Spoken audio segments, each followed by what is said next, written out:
This is a clinical case narrative of a 57-year-old female Caucasian that presents to the clinic with a chief complaint of cough.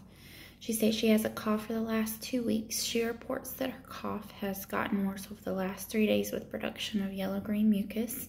She reports fever, chills, and muscle aches. She also reports a sharp pain in her right side when she takes a deep breath. The patient has a history of hypertension and is controlled by HCTZ. The patient presents with a fever of 101.8, adventitious breath sounds in all lung fields, and diminished breath sounds bilaterally in lower bases.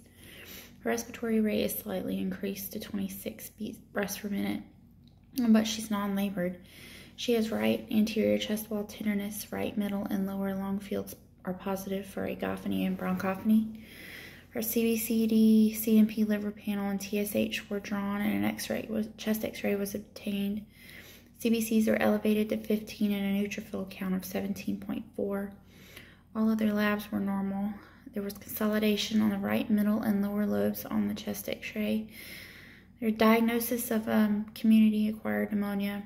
The plan is to prescribe azithromycin 500 milligrams time 1 dose on day 1 and 250 milligrams per day for days 2 through 5, as well as guaifenesin 600 milligrams every 12 hours. The patient may continue to take Tylenol every 4 to 6 hours as needed for fever and pain. The patient needs to be given an incentive spirometer and taught how to use it, as well as perform cough and deep breathing exercises. She needs extensive education on prone sleeping, as well as resting and water intake. We need to ensure that the patient receives the PCV13 and influenza vaccines. The patient needs to be followed up in 3 to 5 days to ensure a response to empiric therapy, and there's no need for an advanced level of care.